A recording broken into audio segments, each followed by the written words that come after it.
Bismillahirrahmanirrahim. Assalamualaikum warahmatullahi wabarakatuh.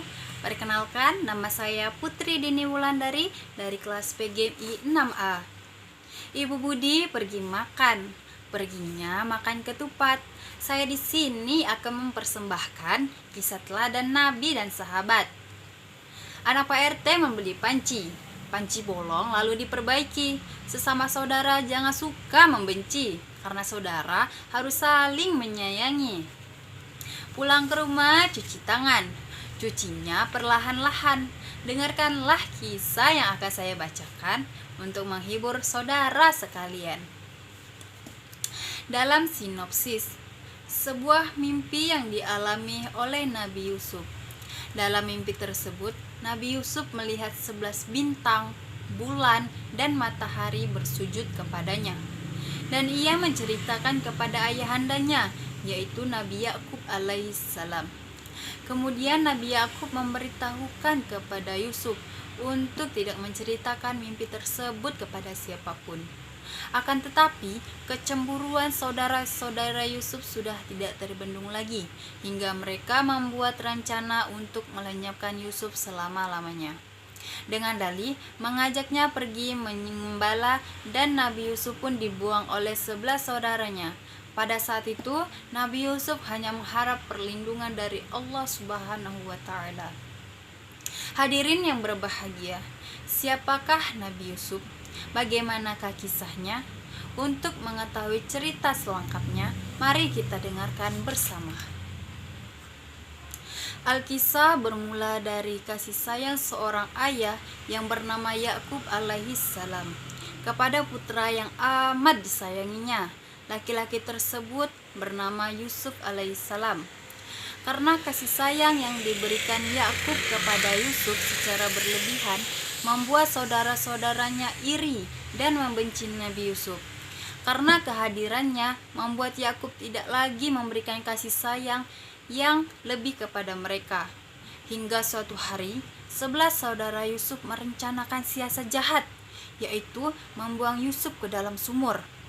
Mereka pun meminta izin kepada Yakub dengan dalih ingin mengajak Yusuf bermain di hutan.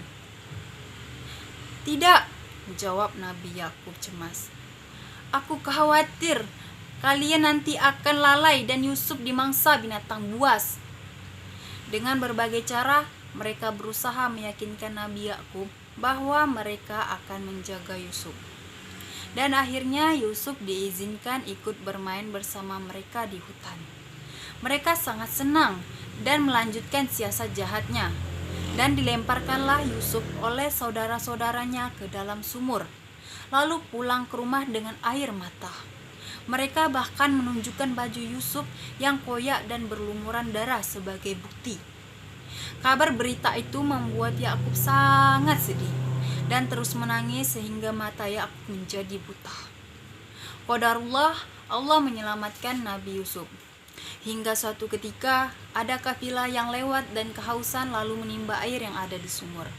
Ketika menarik tali, bukan air yang didapatkan oleh kafilah, melainkan Yusuf kecil yang sangat tampan berada di tali tersebut. Kemudian Yusuf dibawa ke Mesir untuk dijual dengan harga yang sangat mahal. Dan seorang pembesar kerajaan Mesir membeli Yusuf dan membawanya pulang ke rumah.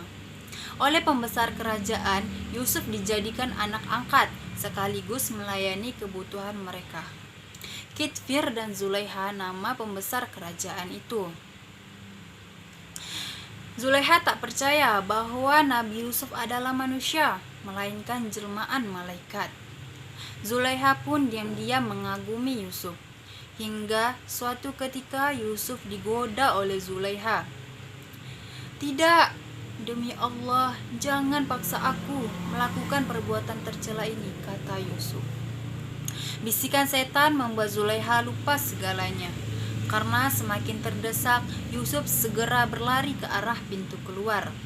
Tapi Zulaiha mencengkam baju bagian belakang Yusuf hingga robek. Pada saat itu, suami Zulaiha muncul di depan pintu.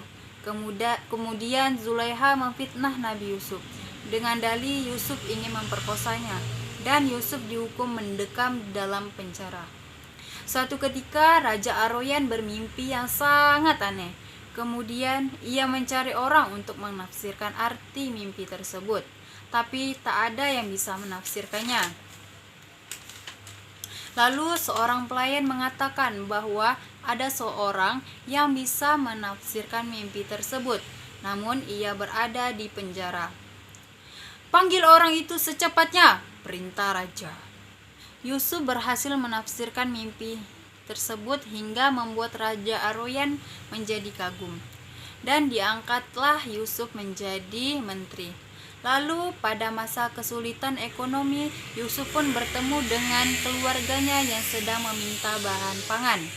Kemudian mereka pun diajak oleh Nabi Yusuf untuk tinggal bersama dengan mereka di kerajaan. Mereka pun hidup bahagia.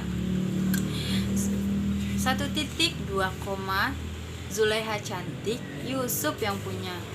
Cukup sekian cerita dari saya. Kurang lebihnya saya mohon maaf. Billahi taufiq wal hidayah. Assalamualaikum warahmatullahi wabarakatuh.